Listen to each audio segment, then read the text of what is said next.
Invoice handling has many nuances and places that things can and do go wrong. I want to address two related headaches that your processes are likely to encounter when processing invoices, and then tell you what to do about them and also what not to do. In one case, there's a solution that people tend to like, but really not a good idea. Okay. Hey guys, I'm Mary Schaefer, founder of AP Now, back here again with another accounts payable soundbite, the place where we discuss simple and complex accounts payable issues in short, concise soundbites. Okay, so what are the problems that I'm alluding to? These are invoice problems. Problem number one is when it's called invoiced but not received. It's when an invoice shows up at your company to be paid, and when the processor goes to do the three-way match, there's no receiving document. They can't find any packing slip. Now, there's many reasons for this, but keep in mind that this might be the first sign that you have a fraudulent invoice, i.e. somebody just sent an invoice for something hoping that your company would pay it when in actuality you didn't order anything and they didn't deliver any services or goods. So just put that in the back of your mind, but you need to go through and do the stuff that I'm going to suggest. Keep in the back of your mind, it could be fraud, but not necessarily. Okay, the first situation that you have is it could simply be a quick to the draw supplier. There are certain suppliers who have been known to send invoices before they actually ship the goods, or if they're shipping, for example, by truck across country, the goods may leave their factory and they put an invoice in the mail or in email at the same time, and the invoice arrives before the goods do. Okay, so, in that case, if you suspect it's that, you just put the invoice aside for a day or two and then go back and look and see if the receiving document has been received, if it's in. Okay, you're never going to pay that invoice before it's received. The next thing that you want to do is you want to check with receiving. If they received the goods, maybe it will turn out they received the goods and they put the document up there and that invoice has already been paid. And so you want to make sure you're not paying a duplicate invoice because, that's not a good thing. Now, the next thing that you want to do after this is check with the supplier. If you can't figure it out internally, check with the supplier to see what's going on, why they invoiced and why you don't have a receiving document. They may tell you, by the way, when you call, that no, they haven't been paid, which is what you suspected. And yes, they did ship the goods, even though, your folks can't find any record of that. And in this case, and I call this the worst case scenario, just ask for proof of delivery, which they should be able to supply. Okay.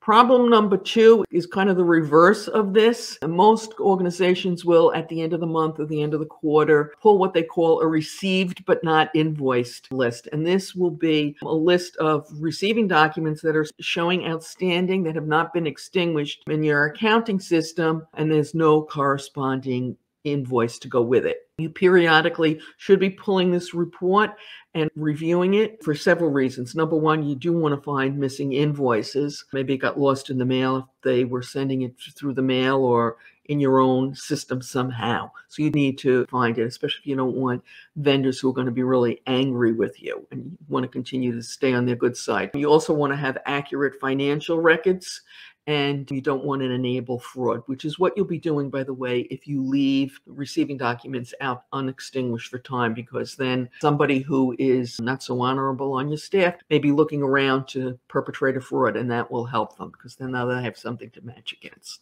All right.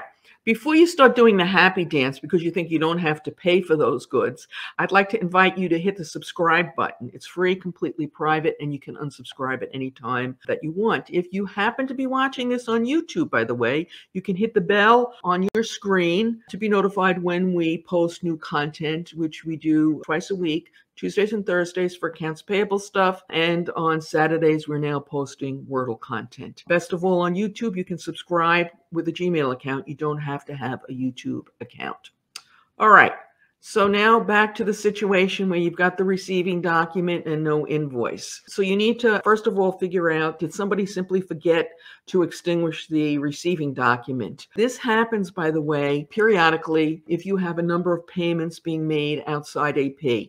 About 20% of the organizations out there have their ACH payments being made elsewhere in accounting or in treasury, etc.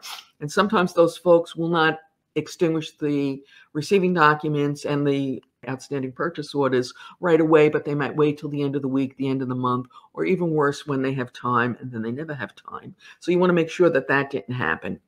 And then, and this does happen if you've determined that no, you have not paid for this stuff, and yes, you did receive it, there's no errors, you want to call the vendor and find out, did they forget to invoice? And as amazing as this may seem to you, yes, it does happen. So call and determine if you've not been paid. Now, before you start thinking, what is she crazy? You know, we dodged a bullet here, or we hit a home run. We got the goods and we don't have to pay for them. That's not really the right way to approach it. For starters, if you have an unclaimed property audit and the auditors find this, they may suggest that that's unclaimed property and you should be paying them, turning that money over to the state. And that's never a fun thing.